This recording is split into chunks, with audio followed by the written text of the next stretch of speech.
Welcome to the 40th video in the Just In Case mini-series sponsored by Quality and Equality, an OD consultancy firm based in Oxford, United Kingdom.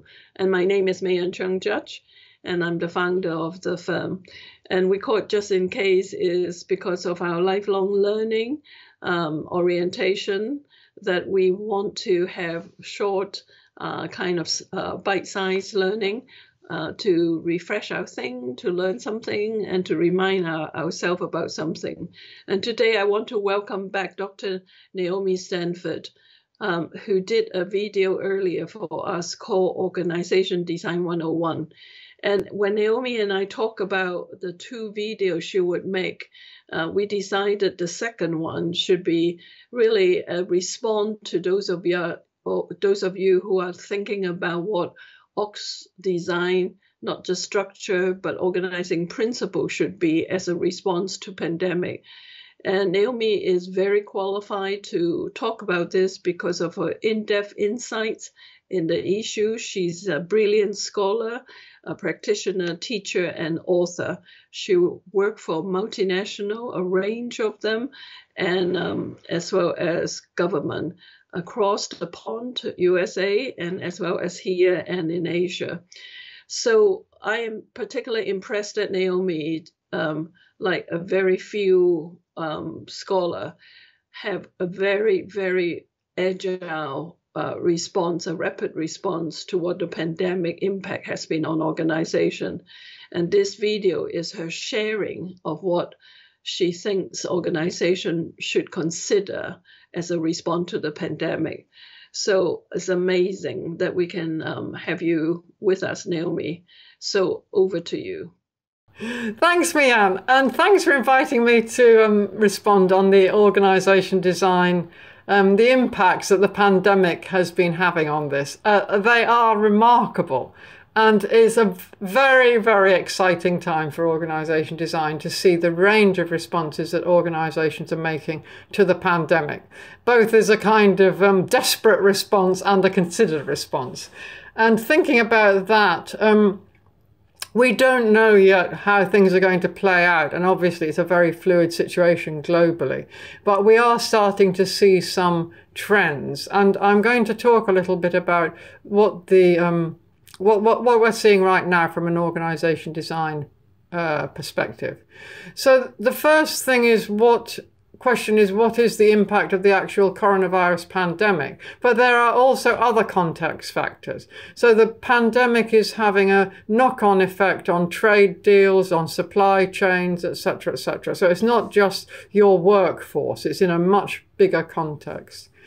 Looking at a couple of organisational responses, how you as an organisation design practitioner can actually help your organisation, or if you're an external consultant, how you can help other organisations. And then what are the takeaways from this that as a discipline organisation designers can work with. So starting with the first bit, but I just want to make it clear that some people mistake organisation design and organisational structure. And the design is how you arrange your formal business elements to do the work that you need to do to achieve your purpose and strategy. And so design is much bigger than structure. If you structure, the word structure is usually related to an organisation chart, the visual. If you only think design is about the chart, you're not going to get anywhere. You have to think that an organisation design is a whole system. And in this, I'm going to be talking about the whole system, not about the chart. And it's very important that if you're working in this current context, that you don't spend a lot of time thinking about the chart. You spent a lot more time thinking about how we're actually going to get the organisation to work. And one of the interesting things that's happened is a lot of organisations have suddenly abandoned their charts. It just doesn't work if you have to put, a surge of staff onto a call centre because you've moved away from face-to-face, or you have to suddenly ramp up your online retail operation from bricks and mortar operation. You can't be thinking about the chart, you're thinking about the operation. And that's a very useful thing to do. Stop thinking about the chart and think about the overall intention of your organization. So that's just a preamble of how do you think about organization design. What current analysis is suggesting about the pandemic particularly is the extraordinary demands that it's making on governments, and they are having to make very, very swift decisions on various aspects of public health, of policy, of supplies for PPE and that kind of thing. So extraordinary demands on governments, extraordinary demands on businesses, extraordinary demands on citizens and consumers. Think about how your own life has changed in the last year or so, and it's incredibly dramatic. I don't know how many of you with children would realise that you're now homeschool teachers, for example. And a good proportion of people may never send their children back into school if they've enjoyed the homeschool teaching experience. Think how much the actual schools and education system have changed. And this global impact is absolutely astronomical. There isn't an organisation that hasn't been touched by it. And it's global, and we're kind of all in it together. And what makes it interesting from a design perspective is because the context is so unpredictable, and governments' responses are unpredictable, and citizens' responses are unpredictable, it becomes a very, very shifting design environment.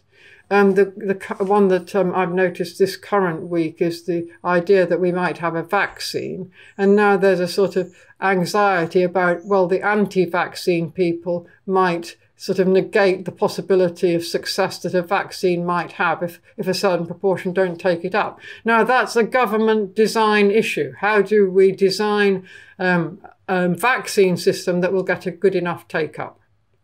And so you can start to see that there are lots and lots of design issues, but also we're all in that emotional context.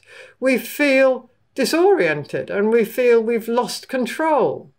And for a lot of people, that whole mental health thing and a lot of organisations has come into play with even greater clarity. How do we manage a remote workforce? And we are seeing a lot more about designing well-being, about designing support systems, about how do we design communities and a sense of affiliation when people are working remotely.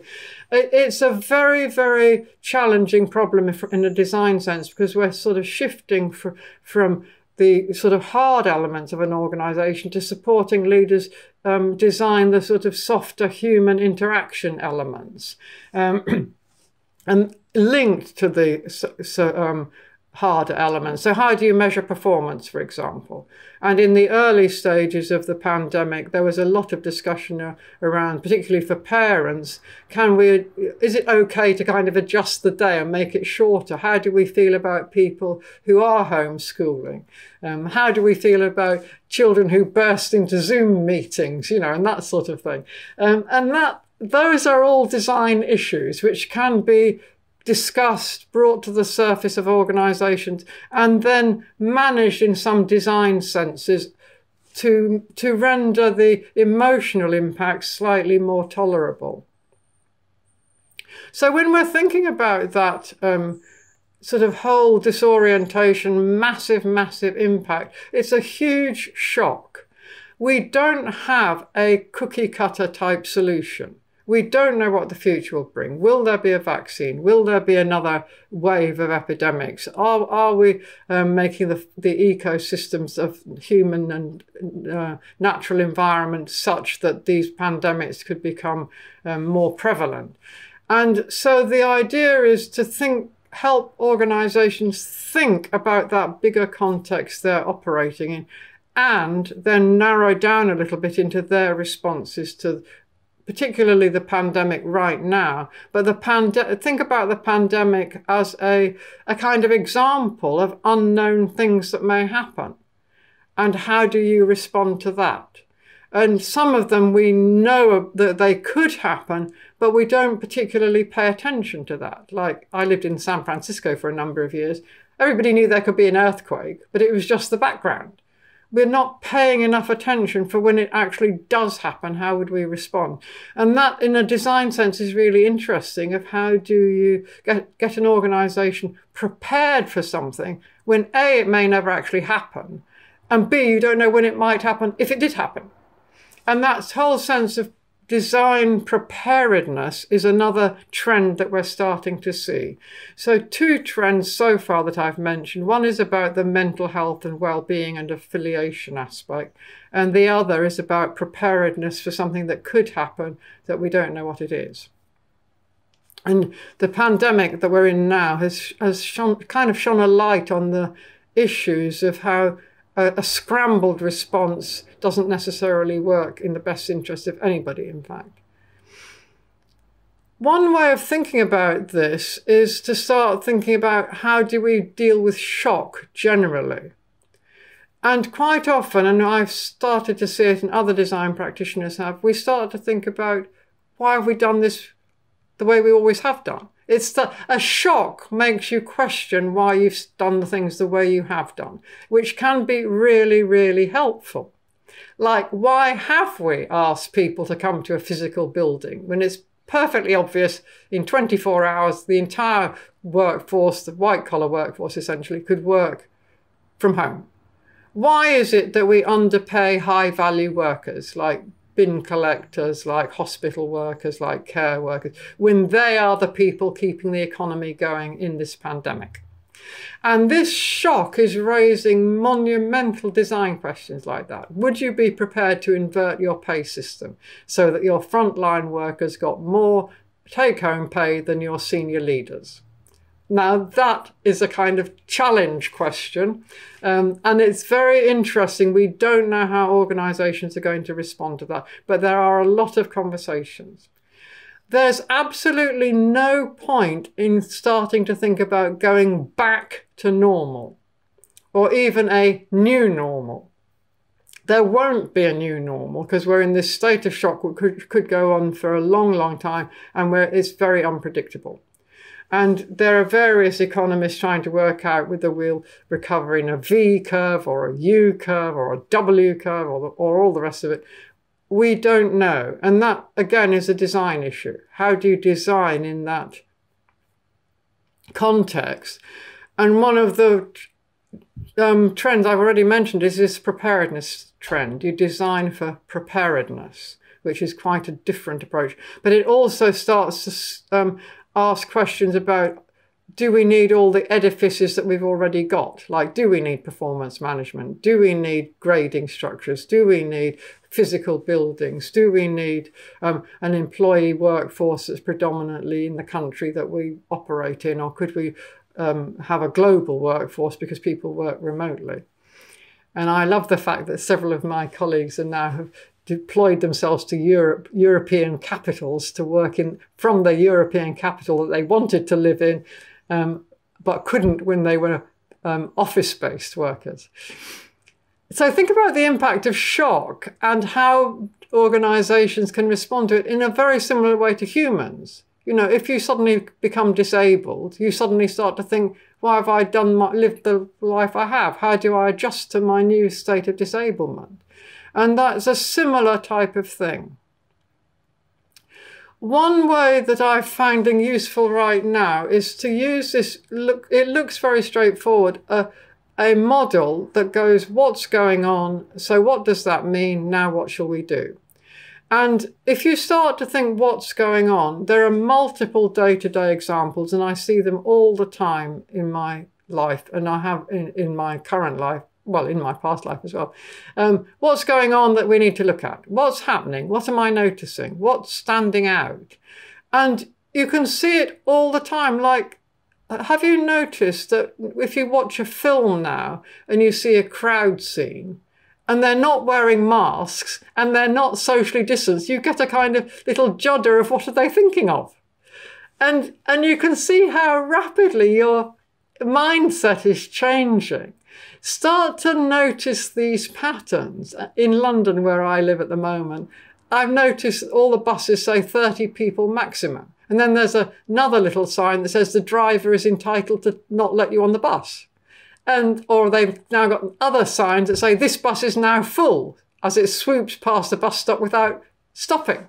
So all of these are small signs of design changes. Think into that bus example. What does it take to get 3 notices on a bus in an organisational sense?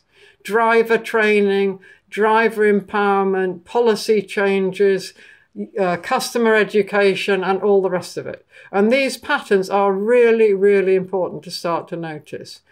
3 that I've noticed in my life. One is Trainline, which I use a lot. They've changed some of their automated systems very, very rapidly. They're now looking at carrying tickets on your phone all the time. They're putting a lot more stuff remotely. Now, if I start to think what is going on in Trainline, those are monumental design decisions implemented very, very rapidly. Another organisation that I work with a lot, Freedom from Torture, a non-profit, it did do face-to-face therapies with people who'd suffered torture. They've got a team of psychologists and consultants and doctors and medical staff and what have you. All of that has had to be done remotely.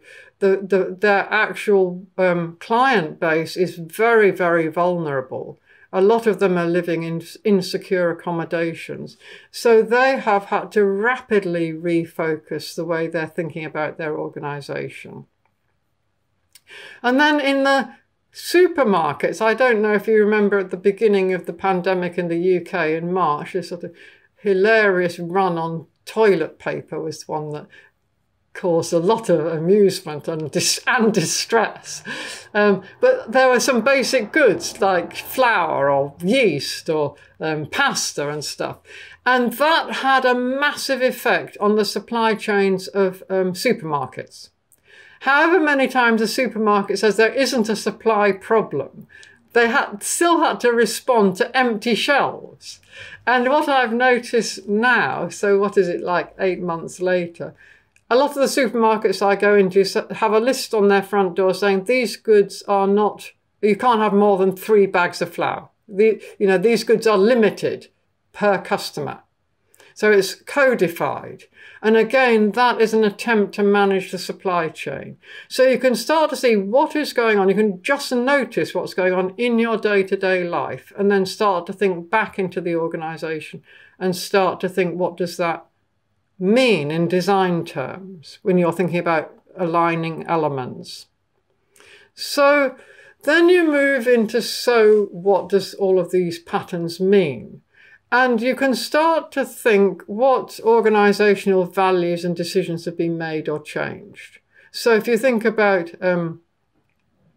Unilever, say, they've probably advised their supermarket buyers to limit the number of items that any particular single customer can buy, so that they can keep the supply chain flowing smoothly. A lot of suppliers have noticed that their supply chains are quite vulnerable.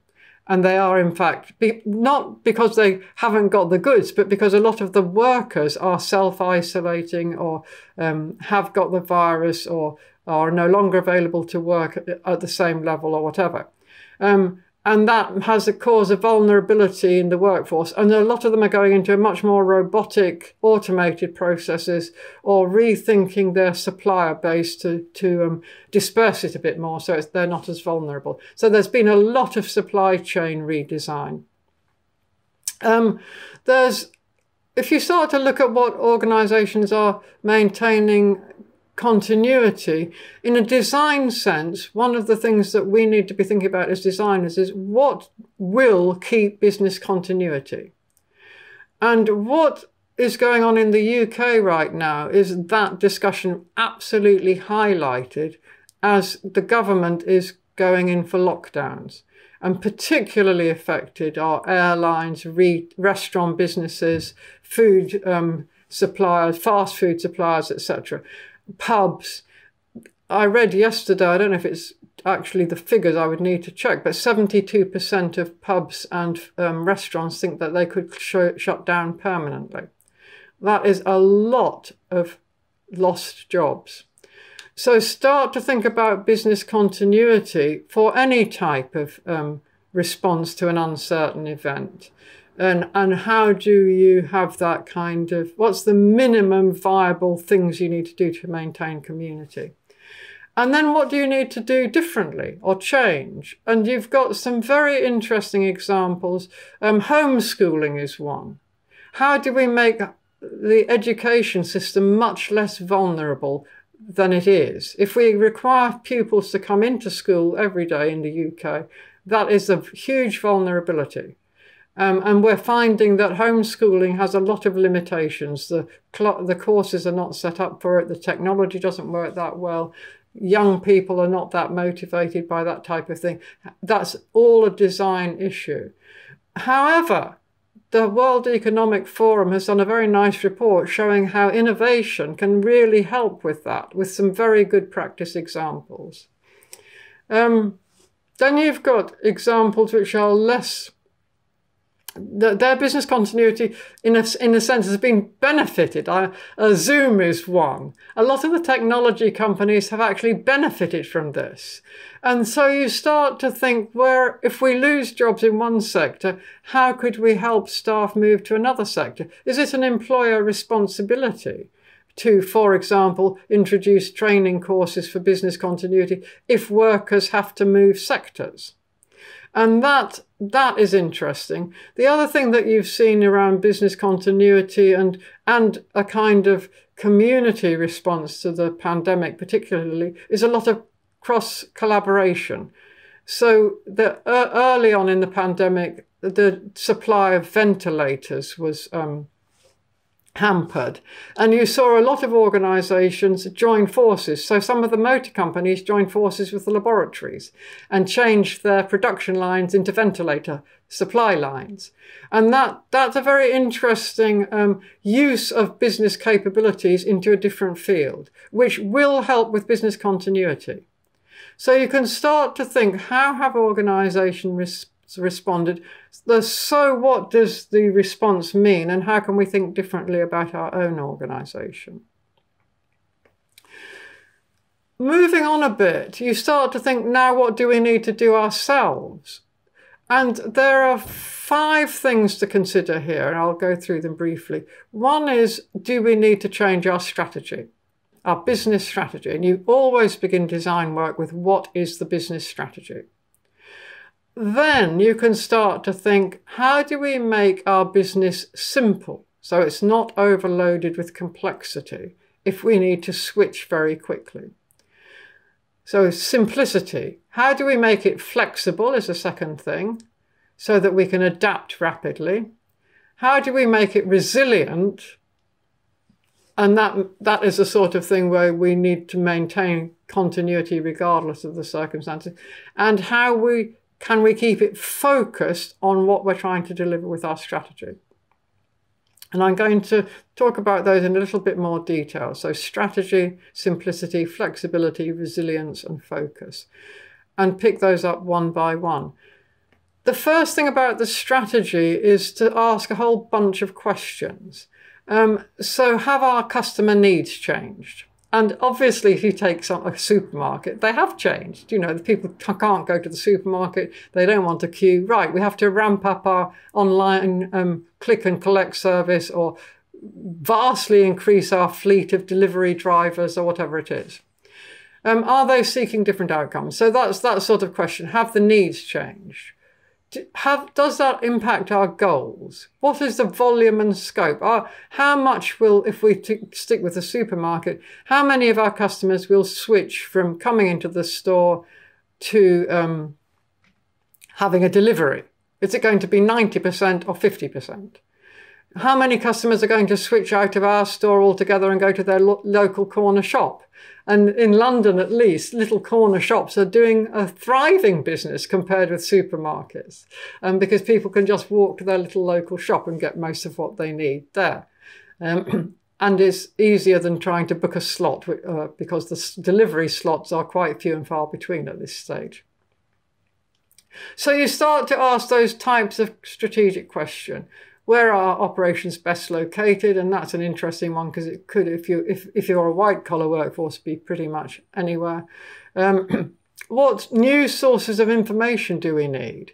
And often in organization design, organizations collect vast lakes of information, most of which they don't use and they don't need. It's really worth thinking about what information and data do we need and how do we collect it? And then how do we adapt for new needs? So how do we increase our delivery fleet from 50 vehicles to 500 vehicles in a week or whatever it takes? So start to think about those strategic questions. Start to think about how you make your actual organization simpler. Do you need hierarchy? Could you take up the higher approach and devolve decision-making and control much lower down? And IT is a very interesting example, the digital operations. The agile movement started with software development, and you can start to see how that is a very, very different model. And it's quite possible to take aspects of it. You can't just lift it wholesale, but start to think, what are the aspects of the old model of technology and IT and the new model that we could develop in our organization? And things like local control is very interesting. And again, a number of the supermarkets in the UK have given much, much more autonomy to their local store managers to make decisions around their localities, which makes sense if you're a store manager. You know, if your local council is suddenly going to lock down everything, that you can then make a decision for your locality. You don't have to wait for a central office decision on this is how we're going to respond. So the whole design of control and authority and governance is probably the first thing that will change quite rapidly. And it's well worth thinking about that. Who has the control in your organization? Why do they have it? Is it necessary? And how do we make decisions around changing it? That can be fraught with difficulty if you're asking people to give up their control and decision making. If you're a senior person, it can be difficult if you're more not used to taking decisions for a more junior person. So you start to think, although those two terms, senior and junior, are in fact assumptions. The junior person might have much more capability than the senior person, but I won't go down that road right this minute. Moving on to the resilience. So just to recap, what are your strategic questions? How do you make it simple? How do you make it resilient? And this I'm finding fascinating in a design sense, because you see organizations are becoming more resilient if they are willing to do that, essentially. And what I talked about pubs earlier, some pubs rapidly switched to becoming corner shops in villages, and they started, and you can imagine that a village might have a pub, but it might not have a corner shop. Right, so now the pub becomes a corner shop, and there's some delightful examples of that, and they're thriving. And you've got this concept of the adjacent possible. What is something that's similar and still possible, but not what you currently do? And another example, which I quoted a lot in the beginning, was the gin production line. And gin is made from alcohol and botanicals. Now, the gin, actually, there was an increase in gin sales anyway, but there was also a requirement for much, much more hand sanitizer. And there was insufficient production of hand sanitizer. So several gin manufacturers quickly moved into the adjacent possible of producing hand sanitizer, because it takes alcohol and botanicals. And you can see that they've got the capabilities, they've got a production line, they've got the ingredients. What they've done is switch the output from gin into hand sanitizer. And it's not a massive stretch in their capability and design. It is a massive stretch in their resilience. And that is worth thinking about now in terms of preparedness. What is possible that we could move into that's adjacent? Pub to corner shop, gin to hand sanitizer. There are multiple examples. Look around your vicinity and you'll see.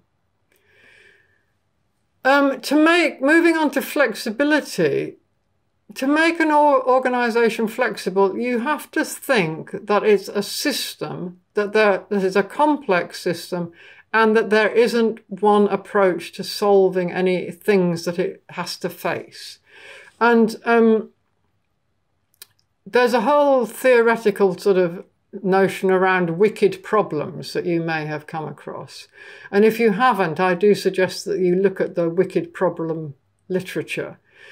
And the thing that is striking about this is that wicked problems are solved, like how do we solve climate change? They're usually enormous, but in this case, even at an organisation level, you can start to think about some of the similar issues. You start to think about a wicked problem. How do we become more flexible? How do we become more resilient? And you can start to think, what's hampering us? And one of the things about wicked problems are things like the politics. You know, we've got an edifice of political, legal, regulatory. And in organisations, on your local resilience thing, there are still those internal politics. You have a hierarchy and you have decision rights, as I've mentioned. So you can start to think, what are those political governance control point constraints on flexibility? Because that's quite often where they lie. You've also got a notion that there isn't one answer. So you need to have very divergent thinkers. And people who have what might be called off-the-wall ideas can be incredibly useful in this situation, because they can start to give you things that are worth exploring if you abandon your assumptions that that's a crazy idea. Take a look at it. The other point about wicked problems is that you can go in at many, many points, and that's interesting. You know, if you start to think about we need to make our organisation more flexible, that isn't necessarily a leadership question. It could be a frontline question. And what was so fascinating in the pandemic is you do see that.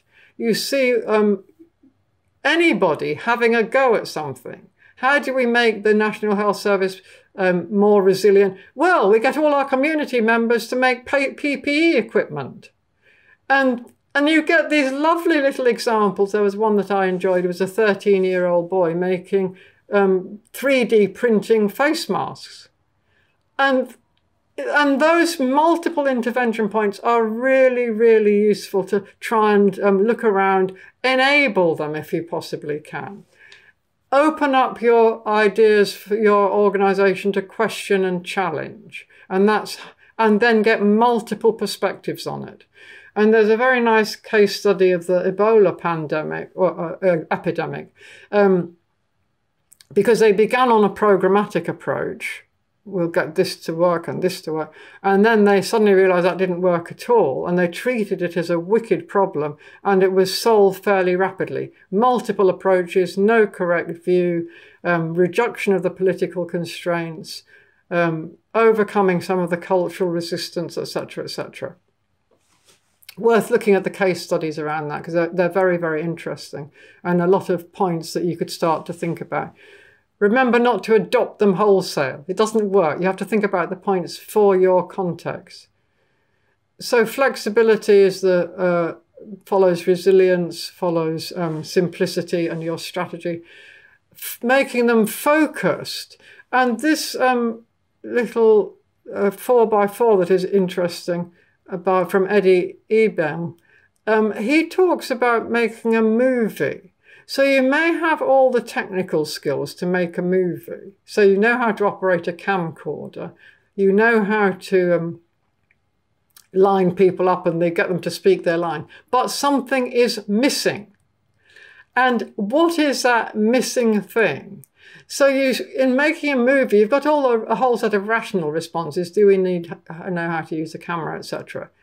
But there is that other ingredient, which is much less designable, but is much more important in a sense of getting the emotions and the feelings and the energy and the new thinking coming into it.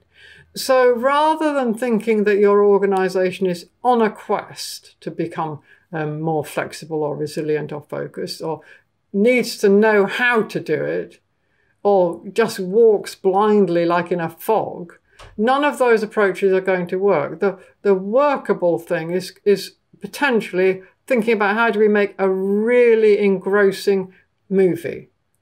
And that gives you a very different design mindset to think about.